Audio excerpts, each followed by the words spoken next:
Vamos direto ao ponto. Existe uma batalha silenciosa, quase invisível, que vai definir o futuro da tecnologia verde e da segurança global. De um lado, temos o domínio quase absoluto da China sobre um recurso essencial. E do outro, a Europa correndo contra o tempo para não ficar para trás. A gente está falando das terras raras. Para começar essa análise, uma pergunta. O que um celular, um carro elétrico e a própria defesa de um continente inteiro poderiam ter em comum? Parece que não tem nada a ver, né? Mas a resposta conecta a nossa vida diária à geopolítica de um jeito surpreendente. E a resposta está num grupo de 17 elementos químicos, as famosas terras raras. É bom pensar neles como se fossem os ingredientes secretos da tecnologia moderna. Eles são absolutamente cruciais para tudo, desde as turbinas eólicas até os mísseis guiados. Mas olha, o verdadeiro poder não está só em extrair esses minerais da terra. O pulo do gato está no processamento. E é aqui que a balança pende de um jeito drástico. A China controla, pasmem, 92% do refino mundial. Isso não é só uma vantagem, gente. É uma dependência gigantesca para o resto do mundo. Ok, vamos entender como isso funciona na prática. Como foi que Pequim conseguiu transformar um controle de mercado numa ferramenta geopolítica tão poderosa?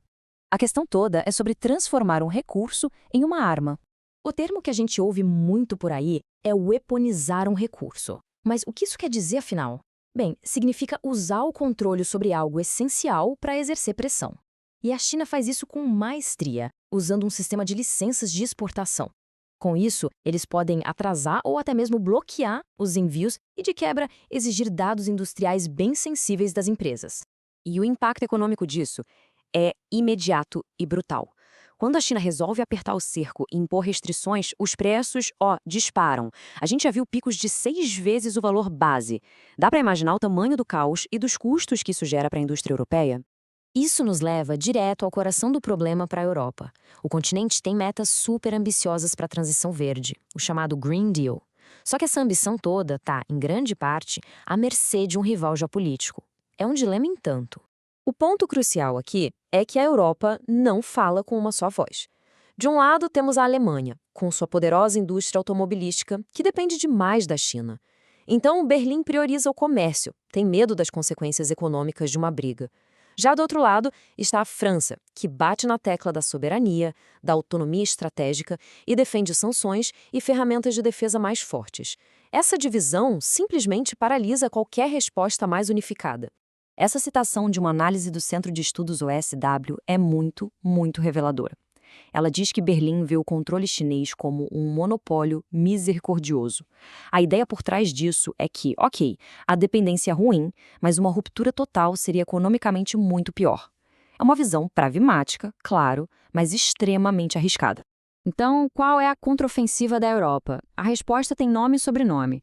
Lei das Matérias-Primas Críticas, ou CRMA, na sigla em inglês. É o grande plano da União Europeia para tentar, finalmente, construir a sua própria independência estratégica nesse setor. A lei estabelece metas que são, para dizer o mínimo, bem ambiciosas para 2030. A ideia é extrair 10% do consumo em solo europeu, processar 40% e reciclar outros 25%. Mas a regra de ouro, talvez a mais importante, é esta: garantir que nenhum país sozinho forneça mais de 65% de qualquer material estratégico. É um golpe direto para quebrar essa dependência da China. E como eles pretendem chegar lá? Bom, a UE está montando um verdadeiro arsenal de ferramentas. Licenciamento bem mais rápido para acelerar projetos de mineração e refino, um fundo de 3 bilhões de euros para dar um gás na indústria e, o que é crucial, mecanismos para monitorar riscos e até comprar materiais em conjunto, como um bloco só. Mas a Europa sabe muito bem que não dá para vencer essa batalha sozinha. É por isso que a diplomacia entra em campo com força total, tentando construir uma coalizão global para, enfim, quebrar esse monopólio. O parceiro mais óbvio, claro, são os Estados Unidos. A UE está alinhando sua estratégia com a lei americana de redução da inflação e negociando um pacto de minerais críticos. O foco aqui é bem claro: blindar as cadeias de suprimentos para veículos elétricos e outras tecnologias verdes. Outro aliado que está se tornando chave é a Índia. A União Europeia está buscando uma parceria estratégica, oferecendo transferência de tecnologia em troca de acesso às reservas indianas, que são gigantescas. A ideia é ajudar a Índia a desenvolver sua própria capacidade de refino e, com isso, criar mais uma alternativa à China. E é aí que a geopolítica fica mais interessante ainda. Dentro do próprio bloco dos BRICS, que, lembrando, inclui a China, estão surgindo movimentos para desafiar esse domínio. Índia e Brasil, por exemplo, estão costurando um pacto para explorar as reservas brasileiras, que são tipo 25% do total mundial. Isso poderia criar uma nova força no refino global. Para fechar, vamos analisar o que tudo isso significa na prática. O que é que está realmente em jogo para a economia, para a indústria e, principalmente, para a autonomia da Europa? Isso aqui não é um problema teórico para o futuro. Já estamos vendo o impacto concreto das restrições chinesas. A indústria eólica, por exemplo, sofreu com a falta de ímãs para as turbinas. A produção de carros elétricos teve que parar por falta de motores. E o custo dos insumos para fazer baterias aumentou de forma drástica. Se a gente olhar para 2030, dá para traçar 3 cenários. No cenário otimista, o plano da UE funciona, os preços se estabilizam e a transição verde avança a todo vapor. No cenário base, as divisões internas continuam, os custos sobem e novos jogadores como os BRICS ganham mais mercado. E no cenário pessimista, novas crises de fornecimento poderiam levar a uma queda de até 15% no PIB verde e manufatureiro da Europa.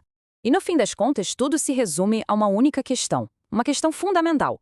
Será que a União Europeia vai conseguir superar suas profundas divisões internas para forjar uma soberania de verdade em matérias-primas? Ou essa paralisia política vai deixar o continente permanentemente dependente? A resposta vai definir não só o futuro da economia verde, mas a própria autonomia da Europa no tabuleiro mundial.